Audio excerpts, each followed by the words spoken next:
Hello students, welcome करता हूं मैं आपका आपके अपने channel GSSR classes class 12th के एक ब्रांड न्यू वीडियो में।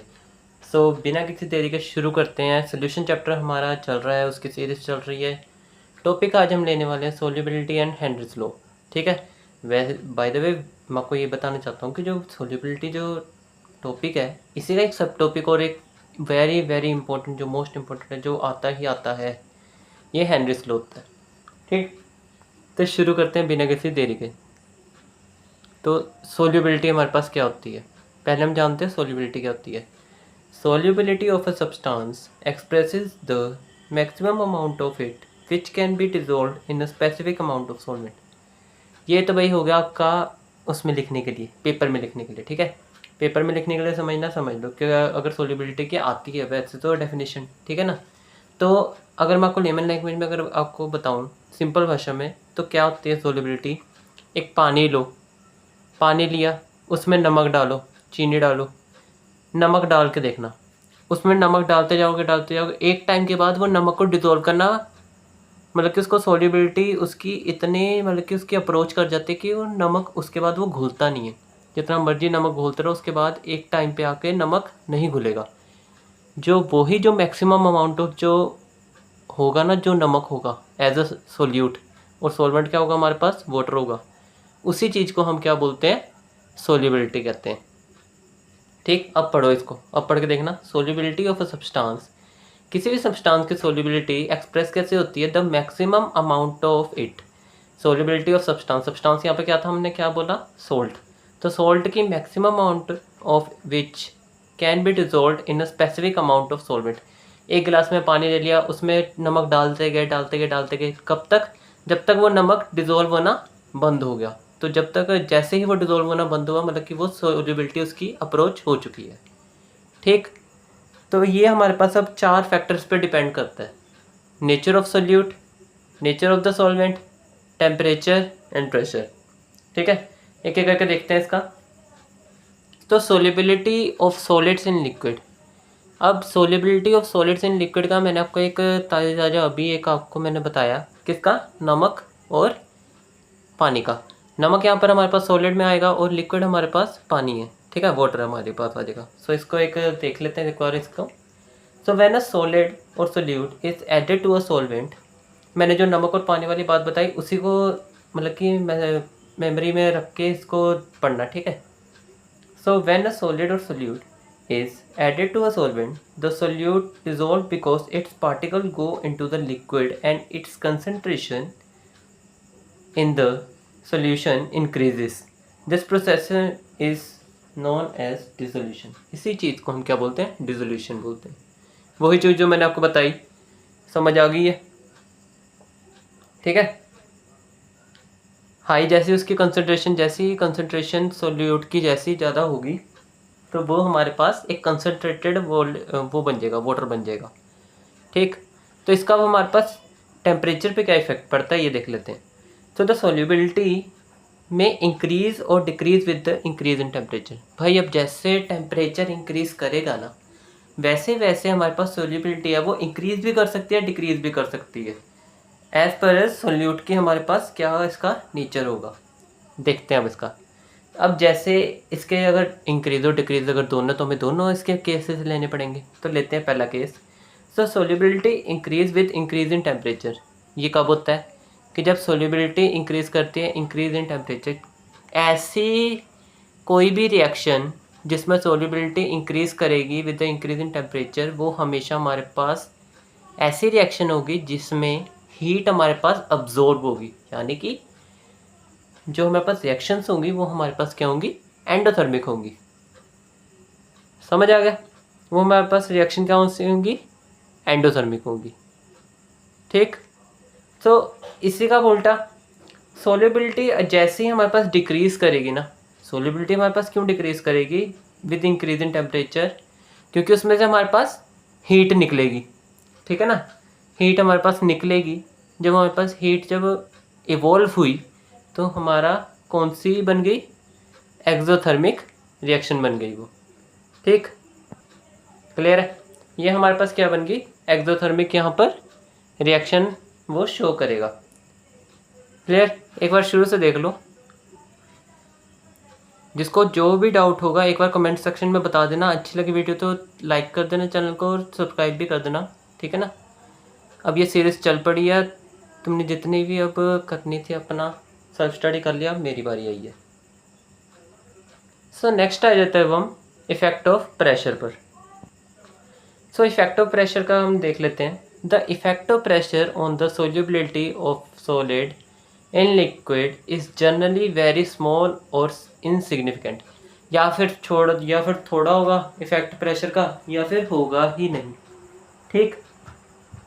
ठीक है, इनसिग्निफिकेंट होगा because solids are highly compressible. अब आप भाई नमक को जितना मर्जी कंप्रेस कर लो, नेकेड आइज से वो इतना कंप्रेस वो नहीं दिखेंगे, क्यों, बिकॉज वो वेरी दीज सोल्यूट्स और सॉलिड्स आर हाईली इनकम्प्रेसिबल। ठीक, चलो ठीक है भाई। सो अब आ जाते हैं हम solids of gases in liquid, solubility in gases, solubility of gases in liquid. अब भाई इसका अगर एग्जांपल लिया जाए तो इसका हम सिंपल से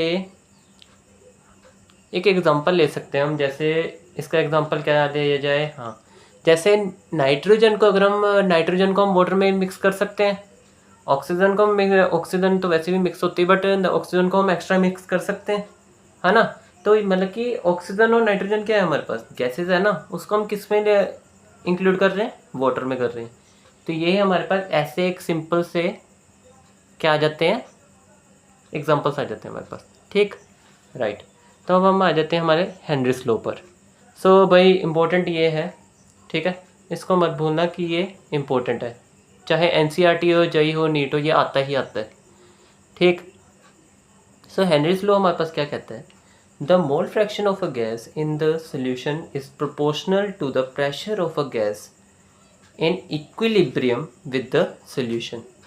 मोल फ्रैक्शन, सिंपल सी बात है, mole fraction is directly proportional to the pressure of the gas. ठीक, मोल फ्रैक्शन को हम आपको पता कि किससे एक्स से रिप्रेजेंट करते हैं, तो mole fraction is directly proportional to the pressure. यहाँ पर पी हमारे पास क्या डिनोट कर रहा है, प्रेशर ऑफ द गैस को। ठीक, तो मोल फ्रैक्शन को जब हमने किया इक्वल्स टू जब हमने किया तो हमारे पास प्रोपोर्शनलिटी कांस्टेंट क्या लग गया, के डैश। ऐसे एज हमने के डैश हमने माना। ठीक है, मैंने एक ब्रीफ ये किया, वरना आपको सिंपल लिखना यही है। ठीक है, तो के डैश आ गया, पी हमारे पास क्या था, प्रेशर था, के डैश को हम लेके गए नीचे। ठीक है, तो हमारे पास ये प्रेशर हमारे पास खाली बच गया, 1/के डैश आ गया। अब यहाँ पर जो के एच जो मैंने लिखा है ना, हेनरीज कांस्टेंट जो मैंने लिखा है, ये किसके इक्वल है, 1/के डैश के। ठीक, समझ गए, चलो। तो वेयर के dash is Henrys law constant, ये बता दिया मैंने अभी आपको।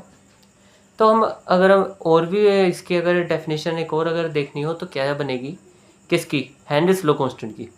सो the partial pressure of a gas in the vapour phase is directly proportional to the mole fraction of a gas in the solution. कह सकते हैं भाई हम इसे, क्यों ना कह सकते, क्योंकि के एच को अगर हम हटा के अगर इसकी जगह फिर से अगर प्रोपोर्शनलिटी लगा दिया जाए तो हमारे पास यही चीज़ बनेगी, partial pressure of the gas in the vapor phase is directly proportional to the mole fraction of gas in the solution। समझ गए ना। ठीक है, एक बार दोबारा देख लो हेनरीज लॉ को। ठीक है, फिर इसके क्वेश्चन भी देखेंगे, पहले इसकी लिमिटेशन, और क्योंकि मैं इसको एक ब्रीफली लेके चलूँगा क्योंकि ये आता है क्वेश्चन, तो इसकी एप्लीकेशंस और लिमिटेशंस देख के चलेंगे। तो लो भाई, हम आ चुके हैं किस पे, लिमिटेशंस पे आ चुके हैं। सो लिमिटेशंस ऑफ हेनरीज लॉ हमारे पास क्या कहता है, so if pressure is low, अगर प्रेशर अगर लो होगा तो हेनरीज लॉ चलो ठीक है टिकेगा।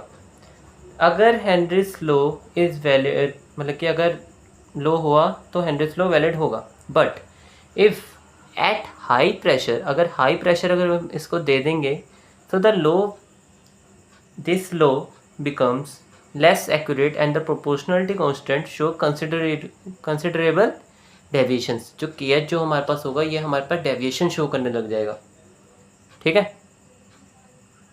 क्योंकि ये हाई प्रेशर को ये क्या नहीं कर सकता, मतलब कि झेल नहीं सकता इतना, ठीक है। ये लो प्रेशर पर ही काम होने वाला हेनरीज लॉ माना जाता है, ठीक। सो सेकंड पार्ट इसका क्या आता है, the pressure is not too low. हमारे पास प्रेशर लो होना चाहिए बट टेम्परेचर ज़्यादा लो नहीं होना चाहिए भाई, ठीक है। ये ना हो कि हमने टेम्परेचर भी ज़्यादा लो कर दिया, प्रेशर भी ज़्यादा लो कर दिया और वो काम खराब हो गया, ठीक है, ऐसा नहीं करना, ठीक। तीसरी बात, the gas is not highly soluble, ज़्यादा सोल्यूबल नहीं होनी चाहिए गैस, एक मीडियम साइज की द गैस हमें लेनी है जो कि सोल्यूबल होगी, ठीक है।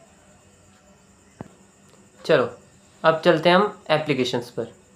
तो एप्लीकेशंस इसकी हर बार पूछी जाती है, अगर आप अपने यूनिट टेस्ट देख लीजिए या फिर उसमें हाफ ईयरली अभी आएंगे, हाफ ईयरली चेक कर लेना, तो एप्लीकेशंस आपको उसमें देखने को मिलेंगी कि एप्लीकेशन लिखो, तो ये एक इम्पोर्टेंट है, तो इसको ध्यान से देखना। तो पहली एप्लीकेशन है in the production of carbonated beverages. भाई मैं आराम से आपको कराना चाहता हूँ और बिल्कुल सिंपल मैं इसमें क्या लूँगा, एग्जांपल्स लूँगा जो आपको पता चले, जो कि आपको अगर नहीं भी आएगा अगर लिखना कुछ भी, तो कम से कम लिखा होगा कि क्या क्या पढ़ाया गया था, ठीक है। तो आपने कार्बोनेटेड बेवरेजेस देखे हैं, कार्बोनेटेड बेवरेजेस मतलब कोल्ड ड्रिंक, कैंस एक्सेट्रा, ठीक है ना। आपने देखिए जैसे शैम्पेन खुलती है, देखा है ना। तो वो प्रोडक्शन अब उनकी कैसे होती है, कार्बोनेटेड जो ये ड्रिंक्स होती हैं इनकी प्रोडक्शन कैसी होती है, तो टू इंक्रीज द सोल्युबिलिटी, इन जो ये जो बोतलें होती हैं ना, जो लिम्का ले लो, कोका कोला ले लो, ठीक है ना, इनको जब हम खोलते हैं तो एक फिज़ की आवाज़ आती है, ठीक है ना। जो वो फिज़ की जो आवाज़ आती है वो इन्हें इनकी सोल्युबिलिटी बढ़ाने के लिए इनको हाई प्रेशर के अंदर क्या किया जाता है, पैक किया जाता है। यही चीज़ लिखी हुई है, to increase the solubility carbon dioxide CO2 is added to the cold drinks, soda water etc. to the bottles are sealed under high pressure. ये बोटल्स क्या होती हैं, अंडर हाई प्रेशर सील होती हैं।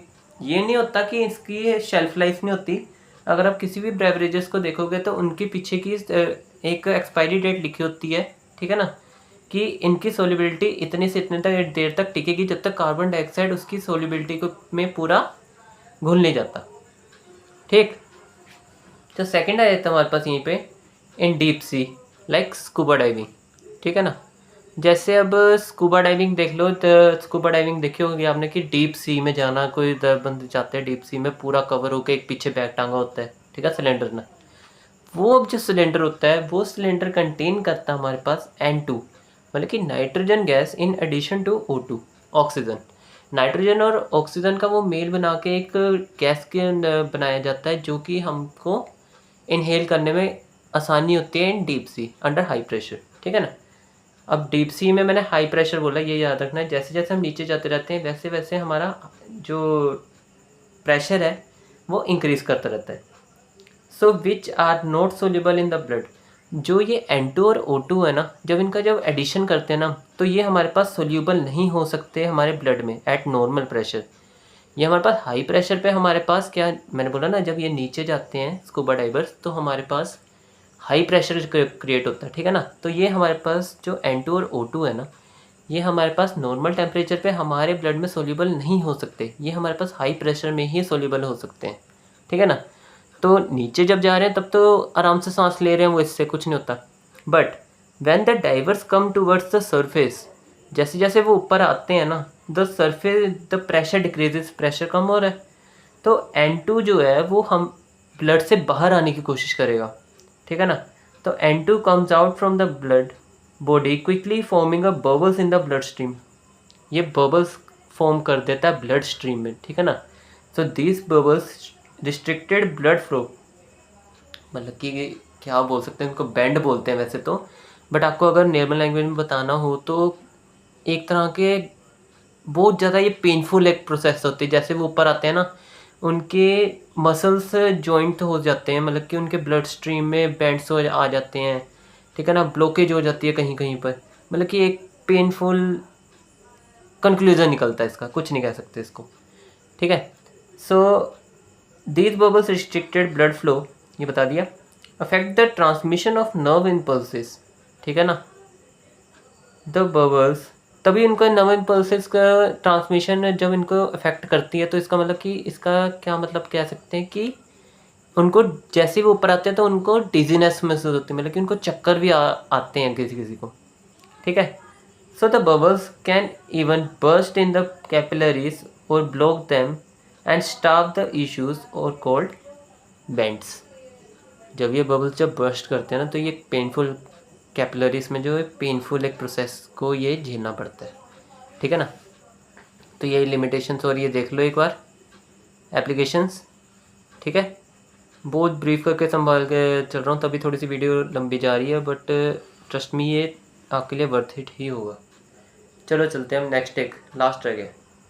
तो हमारे पास लास्ट और थर्ड क्या आ जाता है, इसके बाद एक क्वेश्चन लिखा है, क्वेश्चन कर लेना।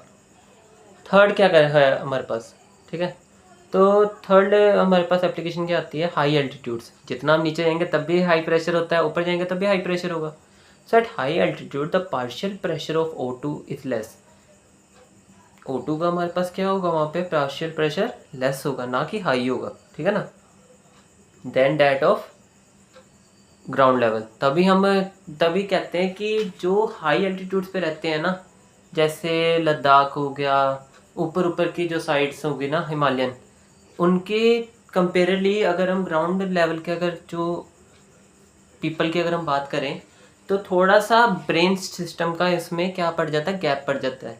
जो ग्राउंड लेवल पे होते हैं ना, उनको ऑक्सीजन फुल मिलती है अपने शरीर पे, ठीक है ना, दिमाग पे, तो उनकी जो रिटेंशन पावर है ना, जो मतलब कि याद करने की जो क्षमता है, वो ज़्यादा होती है एज़ कम्पेयर टू जो पहाड़ों पे रहते हैं। ठीक है ना। Because of the partial pressure of O2 is less. ठीक। So the lower blood oxygen causes climber to become weak and unable to think clearly, known as anoxia. This is a medical term called as anoxia. ठीक, clear है, clear हो गया भाई सारा। चलो अब चलते हैं क्वेश्चन पे, क्वेश्चन पढ़ लो।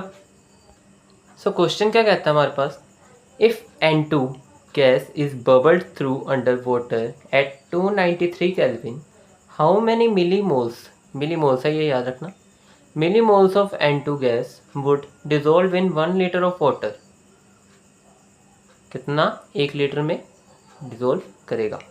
सो assume the N2 exerts a partial pressure of, हमें पार्शियल प्रेशर दे दिया गया कितना, 0.987 बार। ये याद रखना कि हमेशा जो पार्शियल प्रेशर और प्रेशर जो होता है ना, वो हमारे पास बार में डिनोट होता है।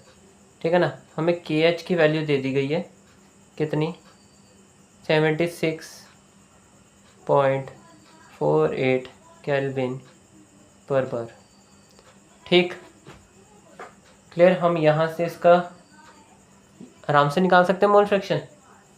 ठीक है। तो मोल फ्रैक्शन ऑफ N2 हमारे पास क्या बनेगा, partial pressure of N2 upon में KH बना। सब कुछ हमें दिया गया 0.987 बार अपॉन में 76.48 केल्विन बार, ये दिया हुआ है, बार से बार कट। ठीक है। तो ये हमारे पास क्या बन जाएगा, ये नहीं आएगा, ये हमारे पास क्या बन जाएगा, सिंपली यहाँ पर हमारे पास 1.92 इंटू 10⁻⁻⁵। ठीक है, यही आएगा, एक बार चेक कर लेना। क्लियर। तो अब जो हमारे पास आएगा ना, वो हमारे पास किस में था, किलो में था, किलो में था। ये वाला आप बोलोगे कि ये आंसर कैसे आया, ये तो ऐसे कि ये आपने हटा दिया। जो ये था ना, ये के जो था, ये किलो को डिनोट करता था, तो ये 76.48। ठीक है ना। तो जब हमने इसको किया ऐसे, किलो में इतने ही होते हैं, तो कितना आ जाएगा, 2 पॉइंट हटा के 480। तो बेसिकली हमारे पास जो आएगा मेन आंसर बन के वो 987 अपॉन में 76480, जो कि इक्वल होगा किसके 1.29 इंटू 10⁻⁻5 के। ठीक, ये निकल गया हमारे पास मोल फ्रैक्शन। सो अब हमने निकालना है कि हमारे पास मिली मोल्स कितने थे, निकालना था ना हमें नहीं। सो क्या आ जाएगा हमारे पास N2 कितना दिया गया था, N हमने निकालना है इसका तो क्योंकि हमें पता नहीं था, N प्लस 55.5। ठीक, क्लियर। तो अब देखना, हमने जो ये 55.5 है ना, ये हम इसको नेगलेक्ट कर देंगे अगर, तो ये कुछ ऐसा बन के आ जाएगा जो कि इक्वल किसके है 1.29 इंटू 10⁻⁻5 के। ठीक, अब n को एक साइड छोड़ो और दूसरी साइड ले जाओ इसको 1.29 इंटू 10⁻⁻5 इंटू 55.5 लिख सकते हो ऐसे। ठीक है, अब जब इसको सोल्व करोगे, इन दोनों को सोल्व कर लेना, सोल्व करने के कर लिया सोल्व। चलो, इन दोनों को जब हम सोल्व करेंगे तो इसका आंसर क्या आ जाएगा 7.16 इंटू 10⁻⁻1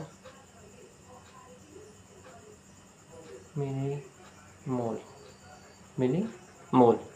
तो अब जब हमने इसको मतलब कि कर दो यार, इसको नीचे लेके गए तो ये वाला एक और आ जाएगा पॉइंट आगे, तो ये कितना बन जाएगा हमारे पास 0.716 मिली मोल। थोड़ा साफ साफ करके आंसर लिख दिया। ठीक, समझ आ गया भाई सारा, देख लो एक बार, आ गया, देख लिया। चलो, तो यहीं तक था हमारे पास सोल्यूबिलिटी और हेनरीज लॉ का कॉन्सेप्ट। जिसने भी अब तक चैनल को सब्सक्राइब नहीं किया, I request you all to subscribe our channel. ठीक है, ये सीरीज़ हमने अब चालू कर चुके हैं, हम अब कंप्लीट करके ही इसको हम हटेंगे। तो जब तक के लिए बाय बाय। चैनल को सब्सक्राइब कर देना और वीडियो को पसंद आए तो वीडियो को लाइक कर देना।